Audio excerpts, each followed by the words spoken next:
Hello students, Standard 11 English Second Language, Unit 3, Read 1, Females for Forestry, one સંવર્ધન પ્રતિ મહિલાઓ. વિદ્યાર્થી મિત્રો, આપણે લાસ્ટ લેક્ચરમાં જોયું કે સ્ત્રીઓએ મહિલા મંગલ દળની સ્થાપના કરી અને એ મહિલા મંગલ દળે ગામની અંદર જે ઘર હતા અને એ જે ઢોર રાખતા હતા એમની સંખ્યાના આધારે પશુઓની સંખ્યાના આધારે એમણે ફાળો એકઠો કર્યો અને એ ફાળાથી એમણે એક ગાર્ડ છે એ રાખ્યો, ફોરેસ્ટ ગાર્ડ રાખ્યો, જંગલ રક્ષક ચોકીદાર રાખ્યો અને જેમને મહિને 300 રૂપિયા છે એ પગાર ચૂકવવામાં આવતો હતો. 3 વર્ષ કામગીરી બરાબર ચાલી આપણે જોયું. ત્યારબાદ છે ગાર્ડ નેગ્લિજન્ટ સાબિત થાય છે, એટલે કે કેરલેસ સાબિત થાય છે અને આ જવાબદારી છે એ સ્ત્રીઓએ જાતે જ ઉઠાવી લેવાનું નક્કી કર્યું. જોઈએ વિદ્યાર્થી મિત્રો કે હવે સ્ત્રીઓ છે આ જંગલ રક્ષણની જવાબદારી પોતે કઈ રીતે આગળ સારી રીતે એ હેન્ડલ કરે છે આપણે જોઈએ, કેવી રીતે સંભાળે છે આપણે જોઈએ. Now the Mahila Mangal Dal has assigned the duty of looking after the forest to a group of village women. હવે આ મહિલા મંગલ દળ જે છે એમણે શું કર્યું છે? અસાઇન્ડ એટલે સોંપ્યું છે. શું સોંપ્યું છે? ડ્યુટી એટલે ફરજ સોંપી છે. લુકિંગ આફ્ટર એટલે સાર સંભાળ લેવા માટે, રક્ષણ માટેની જવાબદારી. અહીંયા ફોરેસ્ટ એટલે જંગલની રક્ષણની જવાબદારી સોંપી છે. અ ગ્રુપ ઓફ વિલેજ વુમેન એટલે કે ગામની સ્ત્રીઓના એક જૂથને જવાબદારી સોંપી છે. હવે આ મહિલા મંગલ દળે જંગલ રક્ષણની જવાબદારી ગામની સ્ત્રીઓના એક જૂથને સોંપી છે. હેઝ અસાઇન્ડ એટલે કે સ્ત્રીઓએ જ નક્કી કર્યું કે આપણે જ તે જંગલોને બચાવીશું. વિદ્યાર્થી મિત્રો, જોઈએ આપણે આગળ. The responsibility is shared among 15 women in rotation. Responsibility એટલે કે આ જે જવાબદારી છે તે શેડ એટલે વહેંચવામાં આવી છે. among એટલે ની વચ્ચે, 15 વુમેન એટલે 15 સ્ત્રીઓ વચ્ચે વહેંચવામાં આવી. ઇન રોટેશન એટલે વારાફરતી. આ જવાબદારી વારાફરતી 15 સ્ત્રીઓ વચ્ચે વહેંચવામાં આવી છે. ઇન રોટેશનનો સિમિલર વર્ડ છે બાય ટર્ન એટલે વારાફરતી. અને અમોંગની વાત કરીએ વિદ્યાર્થી મિત્રો, તો જ્યારે બે જ વ્યક્તિ વચ્ચે વાતચીત થતી હોય એના વિશે આપણે વાતચીત કરવાના હોય તો બિટવીન શબ્દ વપરાય છે. અને અમોંગ છે એ 2 કરતાં વધારે વ્યક્તિઓ વિશે વાતચીત કરતા હોય, એના વચ્ચે કંઈક વહેંચણી થઈ હોય તો અમોંગ છે એ શબ્દ વપરાતો હોય છે. Thus the duty for each woman comes after 15 days. આવી રીતે, thus એટલે આવી રીતે, the duty એટલે ફરજ, for each woman દરેક સ્ત્રીની ફરજ છે, comes એટલે આવે છે, after 15 days એટલે 15 દિવસ પછી આવે છે. દરેક સ્ત્રીની આવી રીતે દરેક સ્ત્રીની ફરજ છે એ 15 દિવસ પછી આવે છે. એટલે 15 દિવસે દરેક સ્ત્રી એટલે એક સ્ત્રીનો વારો આવતો જાય. આ રીતે વારાફરતી એવો જંગલ બચાવવા માટે લાગી ગયા છે. એઝ વન વુમન સેડ એક સ્ત્રીએ કહ્યું, ઓન ધીઝ ડેઝ આ દિવસોમાં વી લીવ અવર વર્ક. લીવ એટલે છોડી દેવું અને વર્ક એટલે કાર્ય. અમે અમારું કાર્ય છોડી દઈએ છીએ, અમે અમારું ઘરકામ છે એ મૂકી દઈએ છીએ. એન્ડ પ્રોટેક્ટ એટલે રક્ષણ કરવું, પ્રોટેક્ટ ધ ફોરેસ્ટ અને જંગલનું રક્ષણ કરીએ છીએ. જ્યારે એક સ્ત્રીએ એવું કહ્યું એમાંથી કે જ્યારે આ દિવસોમાં અમારે જ્યારે જવાબદારી આવે છે ત્યારે અમે ઘરકામ છે એ મૂકી દઈએ છીએ અને જંગલનું રક્ષણ કરીએ છીએ. બીકોઝ કારણ કે our oak trees are like our children. અમારા ઓક ટ્રી જે છે એ અમારા બાળકો જેવા લાગે છે. લાઈક એટલે ની જેવા, અવર ચિલ્ડ્રન અમારા બાળકો જેવા લાગે છે. કારણ કે ઓક વૃક્ષો અમારા બાળકો જેવા લાગે છે. અહીંયા વૃક્ષોની સરખામણી સ્ત્રીઓએ એમના બાળકો સાથે કરી છે. એટલે કે બાળકોને જેટલા ચાહતી એ સ્ત્રીઓ એટલા જ એ વૃક્ષોને ચાહતી. વન્સ એકવાર when a migrant shepherd allowed his goats to graze in the protected forest area. When એટલે જ્યારે માઇગ્રન્ટ એટલે વિદ્યાર્થી મિત્રો સ્થળાંતરણ કરતો હોય એવો એક શેફર્ડ એટલે ભરવાડ, માઇગ્રન્ટ એટલે સ્થળાંતરણ કરવું, એક જગ્યાએથી બીજી જગ્યાએ ફરવું. એક સ્થળાંતરિત કરતો જે ભરવાડ છે એ અલાઉડ એટલે કે એમની બકરીઓને છૂટી મૂકી દીધી. ગોટ્સ એટલે એમની બકરીઓને છૂટી મૂકી દીધી. ટુ ગ્રેઝ એટલે ચરવા માટે. In the protected forest area એટલે કે રક્ષિત જંગલ વિસ્તારની અંદર. પ્રોટેક્ટેડ એટલે રક્ષિત અને ફોરેસ્ટ એરિયા એટલે જંગલ વિસ્તાર.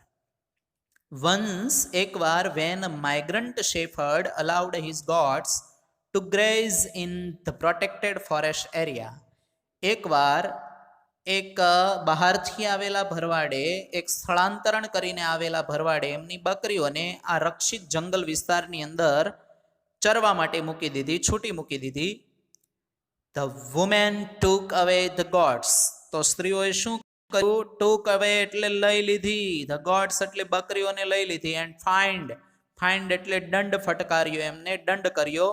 The shepherd ₹200. અને આ ભરવાડને એમણે 200 રૂપિયા છે દંડ ફટકાર્યો. બકરીઓ બધી લઈ લીધી અને ત્યારબાદ છે ભરવાડને 200 રૂપિયા દંડ કર્યો. Villagers themselves are fined up to ₹100 for cutting trees for firewood. Villagers એટલે ગામ લોકો અને themselves એટલે પોતે જ, ગામ લોકોને જાતે જ તે શું કરવું પડે છે? તો આર ફાઇન્ડ અપ એટલે કે દંડ ચૂકવવો પડે છે. ₹100 100 રૂપિયા દંડ ચૂકવવો પડે છે. ફોર કટિંગ ટ્રીઝ એટલે કે વૃક્ષો કાપવા માટે. ફોર ફાયરવુડ એટલે બળતણ માટે. ગામ લોકોને જાતે જ બળતણ માટે, વૃક્ષો કાપવા માટે, બળતણ માટે જરૂરી એવા વૃક્ષો કાપવા માટેનો 100 રૂપિયા દંડ છે એ લાગે છે. એટલે કે જે ગામ લોકો છે અને એમને જે બળતણ જો કોઈ કાપવા માટે ત્યાં જાય, બળતણ માટે કોઈ વૃક્ષ કાપવા માટે જાય તો એમને પણ 100 રૂપિયા દંડ છે એ લાગે છે. એને 100 રૂપિયા ભરવા પડે છે. Thanks to nature and thanks to the strength of women. Thanks to nature એટલે કુદરતનો આભાર, and thanks to the strength of women એટલે કે સ્ત્રીઓની જે શક્તિ છે એમને પણ ખૂબ ખૂબ આભાર છે. સ્ટ્રેન્થ એટલે શક્તિ, તાકાત. ઓફ વુમેન એટલે સ્ત્રીઓની શક્તિ. કુદરતનો આભાર અને સ્ત્રીઓની શક્તિનો આભાર. The mix natural oak forest. Mix એટલે કે મિશ્રિત. નેચરલ ઓક ફોરેસ્ટ, ઓક મિશ્રિત જે કુદરતી જંગલો છે. નેચરલ એટલે કુદરતી અને ફોરેસ્ટ એટલે જંગલો આર નાવ રિકવરિંગ એટલે કે પુનર્જીવિત થઈ રહ્યા છે. In all parts of Garhwal, ગઢવાલના દરેક ભાગોમાં. હવે આપણે કુદરતનો આભાર માનીએ, આ સ્ત્રીઓની શક્તિનો આભાર માનીએ કે ગઢવાલના દરેક પ્રદેશની અંદર આ ઓક મિશ્રિત જે કુદરતી જંગલો જે છે એ અત્યારે પુનર્જીવિત થઈ રહ્યા છે. આર નાવ રિકવરિંગ એટલે પુનર્જીવિત થઈ રહ્યા છે. But the women still have to be very vigilant. પરંતુ સ્ત્રીઓને હજુ પણ, સ્ટીલ એટલે હજુ પણ, હેવ ટુ બી એટલે થવું પડે છે. અહીંયા વેરી વિજિલન્ટ એટલે કે અહીંયા ખૂબ સાવધ રહેવું પડે છે. વિજિલન્ટ એટલે અહીંયા દેખભાળ રાખે એવું. પરંતુ સ્ત્રીઓને હજુ પણ ખૂબ સાવધ રહેવું પડે છે, દેખભાળ રાખવી પડે છે. ઇન 1980 ફોર એક્ઝામ્પલ, ઉદાહરણ તરીકે 1980માં the Mahila Mangal Dal agreed to help the forest department. 1980માં, ઉદાહરણ તરીકે 1980માં the Mahila Mangal Dal agreed to help the forest department in tree planting.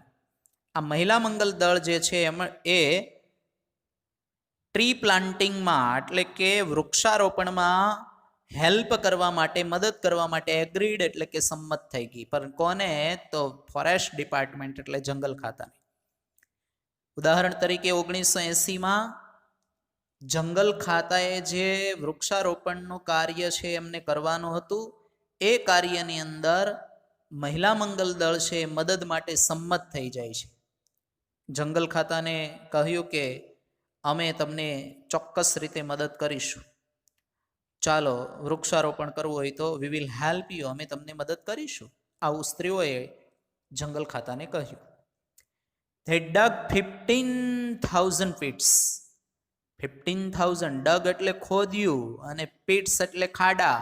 તેઓએ 15,000 ખાડા ખોદ્યા. બટ ધેન they ફાઉન્ડ એટલે જોયું કે the department was only interested in planting poplars. Department એટલે આ જે જંગલ ખાતું હતું એને ઇન્ટરેસ્ટેડ એટલે રસ હતો શેમાં? ઇન પ્લાન્ટિંગ એટલે વાવવામાં, અને પોપ્લર્સ વાવવામાં જ એમને રસ હતો. ત્યારબાદ આ સ્ત્રીઓએ જે છે they dug 15,000 pits એટલે કે તેઓએ 15,000 ખાડા ખોદ્યા. સ્ત્રીઓએ વૃક્ષારોપણ માટેના 15,000 ખાડા ખોદ્યા. પરંતુ ત્યાર પછી તેઓને ખ્યાલ આવ્યો કે જંગલ ખાતાને તો માત્ર પોપ્લર્સ વાવવામાં જ રસ છે. પોપ્લર્સ છે વિદ્યાર્થી મિત્રો અ કાઇન્ડ ઓફ ટ્રી, એક પ્રકારનું વૃક્ષ છે કે એમને છે એ ટોલ એન્ડ સ્ટ્રેટ ટ્રંક હોય છે, એટલે કે એકદમ સીધું અને ઊંચું એવું થડ હોય છે, બહુ ઊંચું વૃક્ષ હોય છે, અને ખાસ કરીને એ વ્યાવસાયિક હેતુ માટે વપરાય છે. The women refused to allow the planting of the poplar. Refuse એટલે મનાઈ કરવી, અલાવ એટલે પરવાનગી આપવાની, અહીં મનાઈ કરી દીધી. વાવવાની અહીંયા પ્લાન્ટિંગ વૃક્ષારોપણ કરવાની મનાઈ કરી દીધી, પોપ્લર વાવવાની ના પાડી દીધી. સ્ત્રીઓએ પોપ્લર વાવવાની ના પાડી દીધી. Which is a foreign commercial tree, જે વિદેશી કોમર્શિયલ ટ્રી એટલે કે વ્યાવસાયિક વૃક્ષ છે. આ પોપ્લર જે છે એ વિદેશી વ્યાવસાયિક વૃક્ષ છે, ને જે સ્ત્રીઓએ ના પાડી દીધી કે એ નથી વાવવાનું અને તમે વાવી નહીં શકો, એમાં એમણે વિરોધ નોંધાવ્યો. ઇન્સ્ટેડ એટલે એમના બદલે they forced the forest department to plant different kind of indigenous fodder trees that would benefit them directly. વિદ્યાર્થી મિત્રો, ફોર્સ્ડ એટલે દબાણ કરવું, ફોરેસ્ટ ડિપાર્ટમેન્ટ એટલે જંગલ ખાતાને દબાણ કર્યું, ટુ પ્લાન્ટ એટલે વાવવા માટે, ડિફરન્ટ કાઇન્ડ્સ ઓફ એટલે અલગ અલગ પ્રકારના, ડિફરન્ટ કાઇન્ડ્સ ઓફ એટલે અલગ અલગ પ્રકારના, ઇન્ડિજિનસ એટલે કે એક, ઇન્ડિજિનસ એટલે કે અહીંયા નેટિવ જે દેશી વૃક્ષ છે, ફોડર ટ્રીઝ એટલે ઘાસચારો આપતા વૃક્ષો વાવવાનું એણે કીધું. ધેટ વુડ બેનિફિટ એટલે કે એમને ફાયદારૂપ હતું, ધેમ ડાયરેક્ટલી એટલે સીધી રીતે એમને ફાયદારૂપ એ વૃક્ષો હતા. એના બદલે તેઓએ જંગલ ખાતા ઉપર દબાણ કર્યું કે તમે દેશી જે ઘાસચારો આપે એવા જે જુદા જુદા પ્રકારના વૃક્ષો છે એ વાવો, જેથી કરીને એમને સીધો જ એમનો લાભ એમને મળી રહે. અને ખરેખર જંગલ ખાતાને એવું કરવું પણ પડ્યું, અને એણે ઇન્ડિજિનસ ફોડર ટ્રીઝ છે એ વાવ્યા, એમનું વૃક્ષારોપણ કર્યું. ધસ એટલે આવી રીતે the natural forest are now regenerating એટલે પુનર્જીવિત થવું. કુદરતી જંગલો છે અત્યારે પુનર્જીવિત થઈ રહ્યા છે. ઇન હિલી એરિયાઝ એટલે કે પર્વતીય વિસ્તારોમાં, ઇન મેની પાર્ટ્સ ઓફ ઉત્તર પ્રદેશના ઇન મેની પાર્ટ્સ ઘણા બધા ભાગોના, પર્વતીય વિસ્તારોના ઘણા બધા ભાગોમાં અત્યારે આ કુદરતી વૃક્ષો છે એ પુનર્જીવિત થઈ રહ્યા છે. ઉત્તર પ્રદેશના પર્વતીય વિસ્તારોના ઘણા બધા ભાગોમાં કુદરતી જંગલો છે પુનર્જીવિત થઈ રહ્યા છે. ઇન એડિશન ટુ એટલે ઉપરાંત, જેને કહેવાય બિસાઇડ્સ, આનો એક સિમિલર વર્ડ છે બિસાઇડ્સ. બિસાઇડ નહીં હો, બિસાઇડ એટલે બાજુમાં, અને બિસાઇડ્સ એટલે ઉપરાંત. ઇન એડિશન ટુ એટલે besides. In addition to supporting local agriculture, સ્થાનિક ખેતી, લોકલ એગ્રીકલ્ચર એટલે સ્થાનિક ખેતી, એન્ડ એનિમલ હસબન્ડરી એટલે કે પશુપાલન અને સ્થાનિક ખેતીને સપોર્ટિંગ એટલે કે અહીંયા ટેકો આપવા ઉપરાંત, એને સહાયરૂપ થવા ઉપરાંત, ધ રીજનરેટેડ ફોરેસ્ટ એટલે પુનર્જીવિત થયેલા જંગલો જે છે રીજનરેટેડ, હેવ રિડ્યુસ્ડ એટલે ઘટાડો કર્યો છે, ધ ઇન્ટેન્સિટી એટલે તીવ્રતા, ઓફ ફ્લડ્સ એટલે પૂરની તીવ્રતા, એન્ડ સોઇલ ઇરોઝન જે જમીન ધોવાણ થાય છે એની તીવ્રતામાં ઘટાડો કર્યો છે. સ્થાનિક ખેતી અને પશુપાલન જે છે એમને સહાયરૂપ થવા ઉપરાંત The regenerated forests have reduced the intensity of floods and soil erosion. આ પુનર્જીવિત થયેલા જંગલોએ જે પૂર છે એ અને જમીન ધોવાણ છે એમની તીવ્રતાને ઇન્ટેન્સિટીને રિડ્યુસ એટલે ઘટાડી દીધી છે. And have ensured a permanent water supply. Permanent એટલે કાયમી, વોટર સપ્લાય એટલે પાણી પુરવઠો, એન્સ્યોર્ડ એટલે સુનિશ્ચિત કરી દીધો છે. અને કાયમી પાણી પુરવઠો સુનિશ્ચિત કરી દીધો છે. વિદ્યાર્થી મિત્રો, આપણે જોયું કે વૃક્ષો રોપવાથી ઘણા બધા કાર્યો થયા. ખાસ કરીને ઘાસચારો છે, એ બળતણ છે, જે કાંઈ છે એ બધું છે એ પ્રોવાઈડ થવા લાગ્યું. સાથે સાથે પાણીનો પુરવઠો સુનિશ્ચિત કરી દીધો. The practice of community protection of forest has spread to many neighboring villages. Practice એટલે કે મહાવરો, પદ્ધતિ. કમ્યુનિટી પ્રોટેક્શન, કમ્યુનિટી એટલે સામુદાયિક, અને પ્રોટેક્શન એટલે રક્ષણ ઓફ ફોરેસ્ટ, જંગલોનું જે સામુદાયિક રક્ષણ જે છે, સામાજિક રક્ષણ જંગલોનું જે છે, હેઝ સ્પ્રેડ એટલે કે ફેલાણું છે, પ્રચાર થયો છે એમનો. ક્યાં ફેલાણું છે? Many neighbouring villages. નેબરિંગ એટલે પડોશના, અને વિલેજીસ એટલે ગામડાઓ. આ જંગલોને બચાવવાની જે સામુદાયિક પદ્ધતિ જે છે, એ સામુદાયિક જે મહાવરો છે, આજુબાજુના પડોશના ઘણા બધા ગામડામાં આ પદ્ધતિ છે ફેલાણી છે. ઇનફેક્ટ, હકીકતમાં, ઇન ધીસ પ્રોબેબલી, હકીકતમાં, પ્રોબેબલી એટલે તો સંભવિત રીતે થાય, ખરેખર આ વર્ડ છે એ ના આવવો જોઈએ. ઇનફેક્ટ એટલે હકીકતમાં, in this the only effective way to tackle this terribly urgent national task.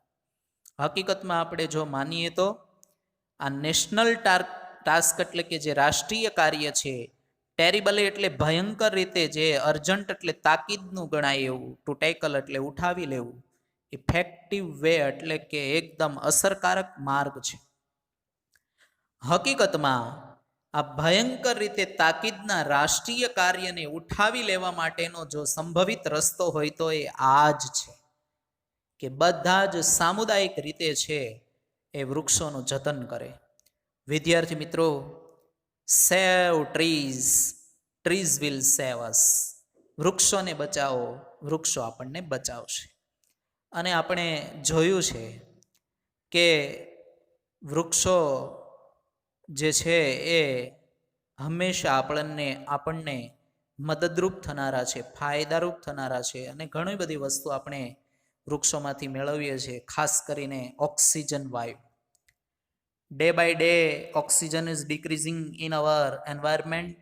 Oxygen છે એ ઘટી રહ્યો છે બિકોઝ ઓફ કટિંગ ટ્રીઝ, વૃક્ષો કપાવાના લીધે.